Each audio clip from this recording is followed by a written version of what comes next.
नमस्कार साथियों। इस वीडियो में हम मॉब लिंचिंग के बारे में जानेंगे। क्या होती है मॉब लिंचिंग और क्यों होती है मॉब लिंचिंग और क्या इसका कोई समाधान है। इन्हीं सब बातों के बारे में हम इस वीडियो में चर्चा करेंगे। सबसे पहले समझते हैं कि मॉब लिंचिंग आखिर होती क्या है। ये शब्द आपने ज़रूर कई बार सुना होगा। आपको समाचार पत्रों में, टीवी पर या अन्य किसी दूसरे माध्यम से यह सब ज़रूर सुनने को मिला होगा कि भीड़ ने तथाकथित व्यक्ति को पीट पीट कर मार डाला या इस तरह से भीड़ के द्वारा न्याय हो गया है। तो आपने ये शब्द ज़रूर सुना होगा। तो चलिए साथियों, देखते हैं क्या होती है मॉब लिंचिंग। भीड़ द्वारा किसी व्यक्ति की मार मार कर हत्या करने की घटना को मॉब लिंचिंग कहा जाता है।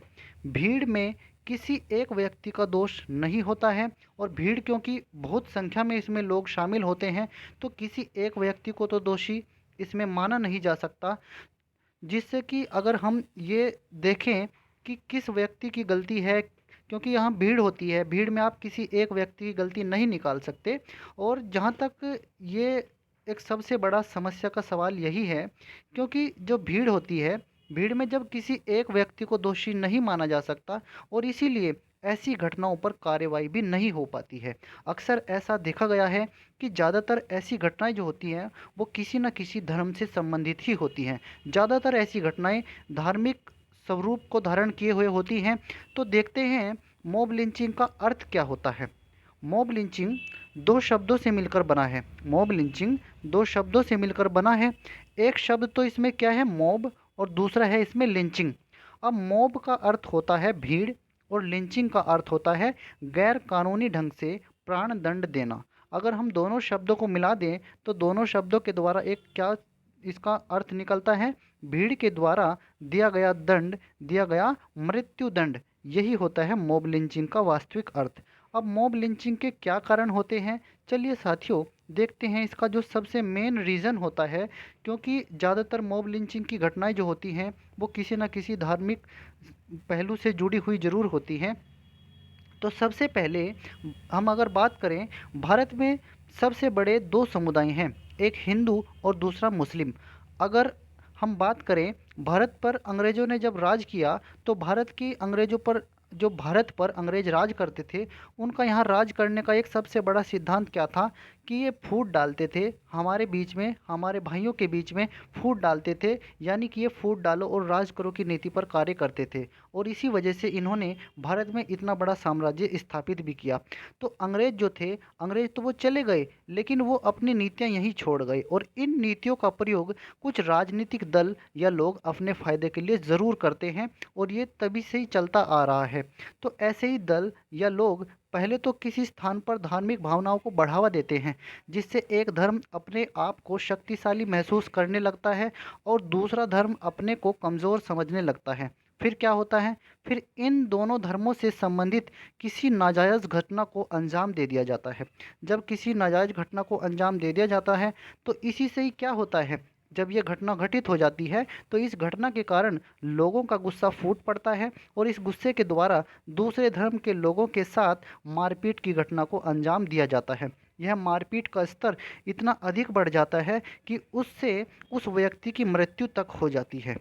तो साथियों एक चीज़ तो क्लियर है कि मॉब लिंचिंग जो होती है, फिर भीड़ ये नहीं देखती, जो गुस्साई हुई भीड़ होती है वो ये नहीं देखती कि सामने वाला व्यक्ति मरेगा या जिएगा या उसकी मृत्यु हो जाएगी, क्या हो जाएगा। क्योंकि फिर भीड़ पर काबू करना इतना आसान नहीं होता है। गुस्साई भीड़ पर आप इतनी आसानी से काबू कर ही नहीं सकते हैं। तो इसका जो मनोवैज्ञानिक तरीके से अगर निष्कर्ष इसमें जो देखा जाए, इसका क्या हल निकाला जा सकता है, तो सबसे पहली तो ये बात है कि दुनिया में जितने भी धर्म हैं सबकी अपनी अपनी आस्थाएं होती हैं। तो सबसे पहले तो ये है कि हम किसी भी धर्म की आस्थाओं को, किसी भी व्यक्ति की धार्मिक भावनाओं को ठेस ना पहुंचाए, ये हमारा सबसे पहला कर्तव्य होना चाहिए। और हमारे अंदर सबसे जो ज़रूरी बात है, सहनशीलता होनी बहुत ही ज़रूरी है। तो अगर देखें मनोवैज्ञानिकों के अनुसार तो प्रत्येक धर्म की कुछ आस्थाएं होती हैं। इन आस्थाओं पर चोट पहुंचाने की घटनाओं के कारण मॉब लिंचिंग की घटनाएं होती हैं। आस्थाओं पर चोट पहुंचाने की घटनाओं को कुछ गलत लोगों के द्वारा अपने लाभ के लिए इस्तेमाल किया जाता है और ये करते आ रहे हैं इसी तरह से इनको इस्तेमाल। तो इससे उस धर्म के लोगों का क्रोध बढ़ जाता है। फिर इस बढ़े हुए क्रोध को एक दिशा दे दी जाती है जिससे मॉब लिंचिंग जैसी घटनाएं घटित होती हैं। अभी तक भारत में इस प्रकार की घटनाओं को रोकने के लिए कोई मजबूत कानून नहीं बना है, इसलिए इस तरह के जो दोषी होते हैं उन पर कार्रवाई भी नहीं होती है। तो सबसे ज़रूरी जो है इस तरह की घटनाएं घटित ना हों, पहले तो यह है हमें अपने विवेक से कार्य करना चाहिए। हमें दूसरे के बहकावे में बिल्कुल भी नहीं आना चाहिए। दूसरा आदमी अगर हमें बहका करके गलत काम हमसे करवा रहा है तो यहाँ पर हमें अपने विवेक का इस्तेमाल करना चाहिए और कभी भी हमें इस तरह से किसी के बहकावे में आकर दूसरे व्यक्ति को प्रताड़ित करने का बिल्कुल भी हक नहीं है।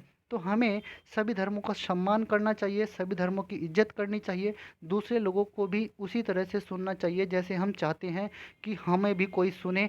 हमें दूसरों की भावनाओं की इज्जत जब करने की आदत होगी, जब हम दूसरों की रेस्पेक्ट करेंगे, तभी शायद इस तरह की घटनाएं घटने से रुक सकती हैं। क्योंकि अगर हम यही समझते रहेंगे कि वह छोटा है, मैं बड़ा हूँ, तो इस तरह की घटनाएं शायद ही कभी रुक पाएँ। और ना ही हमें ये समझना चाहिए कि वो धर्म अच्छा है, मेरा धर्म अच्छा है, उसका धर्म खराब है।